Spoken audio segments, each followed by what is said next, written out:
7 years after the United States overthrew the Taliban in Afghanistan, the radical regime is trying to stage a comeback. But despite increased fighting, U.S. troop morale is high. Reporter Chuck Holton has that story. Recently in Afghanistan, the U.S. military's efforts to repeat the success of the surge in Iraq are proving difficult for a number of reasons. Among them, a resurgent Taliban, a severe lack of infrastructure, and difficulties with making the coalition of over 30 countries work together as a cohesive unit.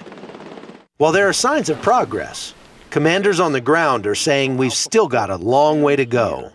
On the heels of the success of his new best-selling book, American Heroes, Oliver North recently spent a month on the ground in Afghanistan, living with some of his favorite people, the United States Marine Corps. I've been blessed to spend most of my life in the company of heroes. Their courage, commitment, and compassion are quite simply boundless. Despite brutal 120-degree heat, IEDs, and almost daily enemy contact, North and his crew found troop morale to be high and commanders confident of our abilities to defeat the insurgents.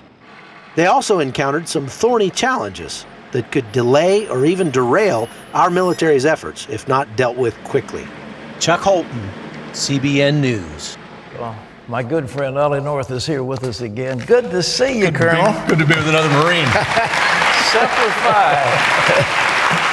Hey, listen, how are our troops doing in Afghanistan? Is the press reporting it fairly? Well, there's not much press out there. That's one of the problems. Number two, we've left this to NATO now for the better part of 6 years. And quite frankly, they're not up to the task. And so victory in Afghanistan is going to require more American troops, and the president's just ordered that this week. Number two, the command and control system that involves NATO has got to thank them very much for their help and push them off to the side. Number three, giving sanctuary to the Taliban and their kindred in either Pakistan or Iran has got to come to a stop. We know now, of course, from press leaks that the president's ordered operations across the border. If we do those kinds of things, we're going to have a victory in Afghanistan, just like the victory we've had in Iraq. Well, now, they're in some place called Waziristan, which is kind of like people glaze over when they think of Waziristan. But the Pakistanis seem to get their backs up when they think the United States is going to attack targets in Waziristan. How's that going to be resolved?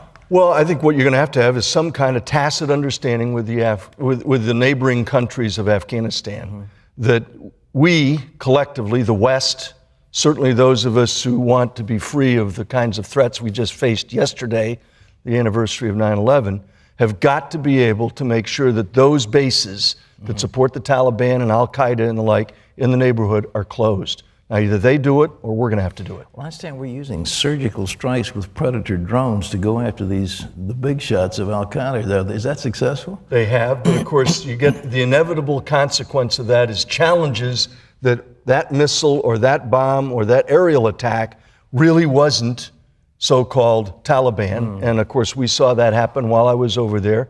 There's a great controversy over it. Fact of the matter is my team was there on the ground. We saw it. I don't know where these numbers are coming from, but if you don't put troops on the ground to verify exactly what's going to happen, that challenge is going to be open. What did you see when you were there in that particular incident?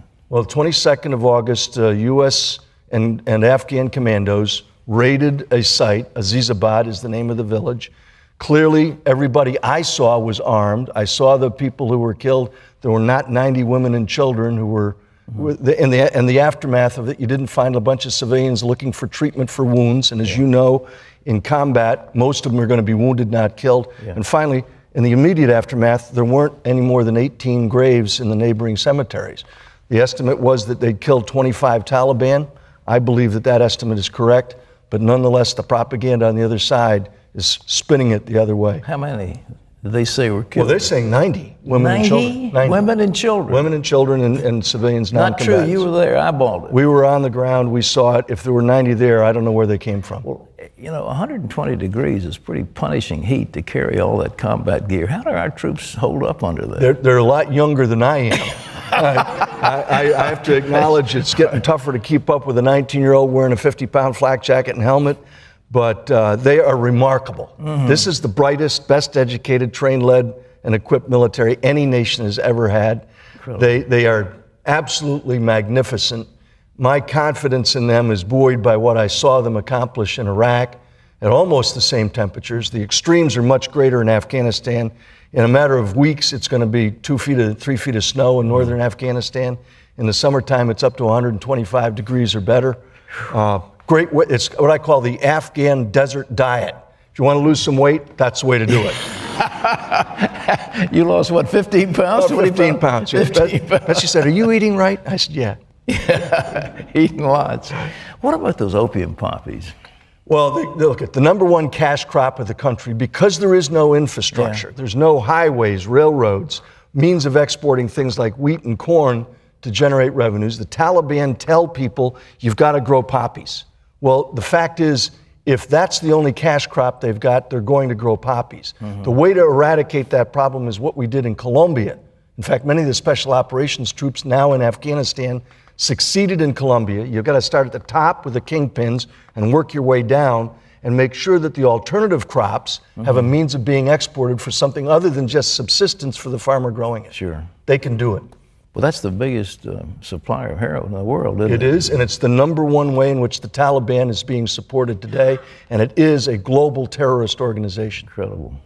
Well, Ollie, I better ahead and get you into politics. Somebody. Let me just say that, What do you think? just from a very basic perspective, Sarah Palin has made it okay for me to wear my glasses on television. A non-political statement. Fair enough. Well, Ollie, thank you so much for being with us. Always a great pleasure. And to be here on the 30th anniversary of Region is a great privilege. Thank you. You're a dear friend.